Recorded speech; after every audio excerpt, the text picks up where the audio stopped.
Hello everyone, welcome back to the book stamp. I know I've taken a little bit of a hiatus lately, but I am glad to be back and filming some new videos. So today I'm going to be doing my October wrap up, which if you notice, I'm probably posting this in December. I'm filming this the last day of November. November was just such a hectic month for me. I really had to put booktube on the back burner for a little bit and really focus on completing some larger goals that I had. Goals like graduating with my master's degree. So I am very proud of myself and excited to sort of share with y'all that I did finish my thesis. So I have a couple writing vlogs about writing that, which was essentially my first book that I wrote. That's how I think of it. In November, we actually walked at a very COVID precaution-y graduation, and just with all the deadlines and stuff, I really had no spare time whatsoever. But I am now excited to talk about the books that I read in October. Also, for those of you that are curious, here is my graduation cap that I made. It's Mulan themed, and getting my master's degree is one of the things, probably the thing I'm most proud of in my entire life. So I made a cap to sort of memorialize that. So let's go ahead and get into all the books I read this October, or 2 months ago. The first book I read was If We Were Villains by M.L. Rio, which I read as a dark academia book for the Gothtober reading challenge, and this was one that was actually on my TBR, so check for book 1 of that. I read this because I'm not usually super into the college boarding school vibes, not usually. So I went ahead and picked this one because it had the Shakespeare and theater influences, which is something I'm into, and it just sounded really good, and I'd only heard good things about it. And I kind of ended up having mixed feelings about it because I thought the book was very effective in creating the mood and atmosphere and tension that was in the story. I really wanted to figure out what happened to the characters and how the whole book resolved itself. I was very invested in the story, but a little too invested. My anxiety was just up to here pretty much the whole time I was reading the book, once we kind of got to the mystery part of the story. And that just really led me to just kind of feeling I had to finish the book, I had to know what happened. And the feeling I had when I was reading it was not my favorite, but it was also the first spooky book I read, so I think if I read it now I would be less invested maybe. But I did find it a very effective book, and I gave it 3.5 or 4 stars. The next book I read was The Girl Who Drank the Moon by Kelly Barnhill. This is a middle grade fantasy story, and it is a little thick for a middle grade, so it is 300 or 400 pages. I listened to it on the audiobook. The audio is done so well. I loved it. It felt like being told a story by your grandmother, and so I just really loved that. And it just had such a beautiful story, and it taught you things about the world without being a little too preachy about it, which sometimes you can get into with middle grade. And it's just perfect for the cozy season. It's perfect for fall because it's got some spooky monsters, but not really, they're very lovable. But also I think it would be good for a winter listen with the kids at home or something. I don't have kids, but however kids work. But I definitely really recommend this story, even for those of us who are 24. And the next book I read was The Calculating Stars by Mary Robinette Kowal, which this book won a Hugo Award or a Nebula Award, I'm not sure which one. The book is following our main character, Elma, as she is a human computer for the space program in the United States. It is an alternate history where in the 1950s, a giant meteor crashes off the coast of Washington, D.C., and sort of the whole spiral of events after that really pushed the space race further than it did in our timeline. And so there was all of these really fun historical not discrepancies, but fun little things woven into the story, which I really love. And we had some amazing anxiety rep in our main character Elma, and sort of following her journey with coming to terms and dealing with her anxiety was just something really refreshing to see, especially in this science fiction book about a woman in STEM, and a lot of times women in STEM are kind of like put on this pedestal, and so it gave her some like real realness and like three-dimensionality to her character that I just really enjoyed, and I can't wait to read the rest of the series. The next book I read was Mexican Gothic by Silvia Moreno Garcia, which we've been on booktube or bookstagram at all in the last couple months. I'm sure you've seen this book everywhere. I really liked it. I liked it a lot. I gave it 5 stars. I know it's kind of had a lot of polarizing views with people who really didn't like the twist at the end, thought it was like a little too far, or just really were expecting something very different from in the book than what they got, but I really enjoyed it. I would definitely, if you were kind of a little worried about the content warnings, I would encourage you looking them up. I'm not going to tell them here because they are kind of a spoiler for the main twist, but I really liked the I really thought the twist was well done and really added to a lot of the themes of the novel.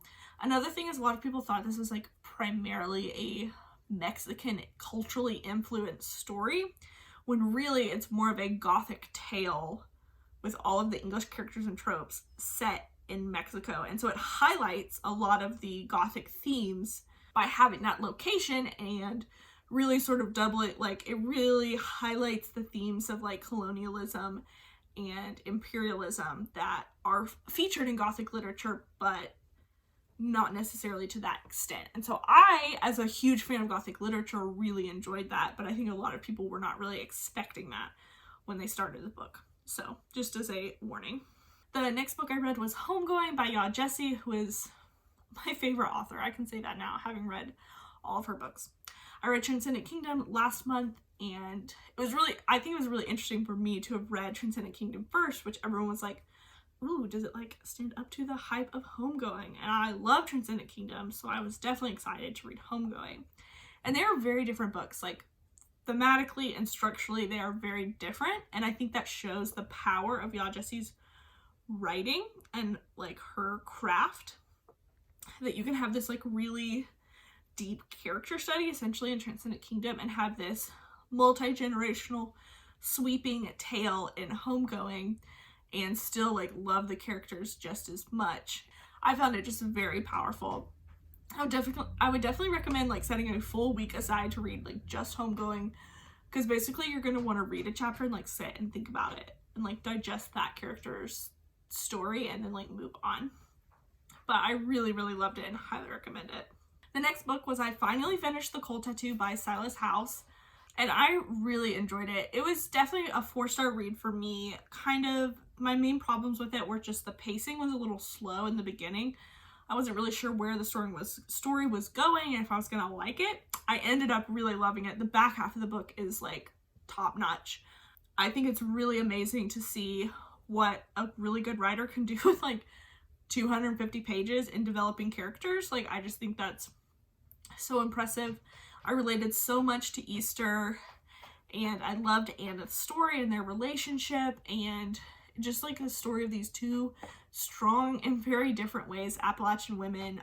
I just think the world needs more of these stories, and I'm so glad to have read it, and I can't wait to read so much more of Silas House's work. The next book I read was The Southern Book Club's Guide to Slaying Vampires by Grady Hendrix. I grabbed this one on audiobook and just loved it. Like, it was so good. This was nominated for the Southern Book Award 2020, and I think it definitely deserves it. It's one of those books that can be campy and fun and like a bit of a thriller, while also having a lot of really great themes and character development that I just really loved and appreciated. All of the characters develop so much over the course of the story. We have these really strong themes of like feminine independence and standing your ground and learning and growing, and I just loved it. The audiobook, 10 out of 10 recommend. The accents were just beautiful, and it just ended up being such a fun story. I think I might get this one for my mom for Christmas. It's like the kind of book I think she would really like. The next book I read was American Royals by Catherine McGee, which Mare from Mare Reads was raving about. I went and put it on hold from my library, probably forgot about it. And then, it popped up a couple weeks later on the Libby app that I had the audiobook. And I was like, okay, I'll give this a try. Not sure if it's going to be my thing, but it was so fun. It was the perfect, I was in a very stressful time in my life then, and it was just the perfect like escapist story where I just got to like live in these characters' lives. And so American Royals is basically about the American royal family, essentially an alternate history if George Washington had decided to become king instead of become president. And so we're following the lives of the royal family as they navigate the political struggles of being a famous family, as well as their like personal lives and romances.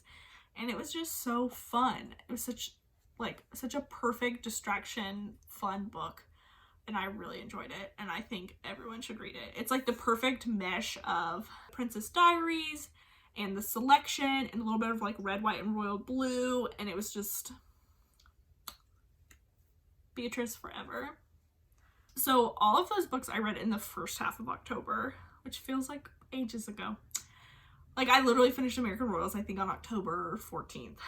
And then I did not read another book until October 31st. So Halloween night, I was like, you know what? I've turned in my draft. There's nothing really for me to do right now. And so I grabbed Fangs by Sarah Anderson and took a nice hot long bath, and it was beautiful. The book and taking some time for myself, which we all should do probably more often than we do. This is just a very cute little graphic comic novel about a werewolf and a vampire falling in love, and I just enjoyed it so much. It's so cute and funny and clever and just like really everything I want from like a graphic novel. The other graphic novel I read that day was Backstagers, Rebels Without Applause, which I did also enjoy. I don't know that I'm going to continue with the series because I just like didn't really connect to the characters as much.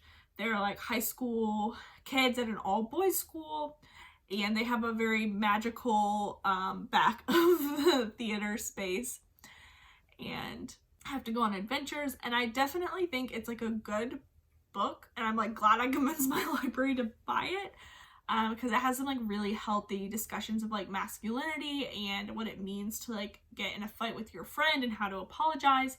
So I thought all of that was very, very well done. Just personally, I didn't really connect to any of the characters very much, so I don't know that I will be continuing on with it personally, but especially if you like love theater and graphic novels, the art style was really, really beautiful. So that is all of the books that I read in October.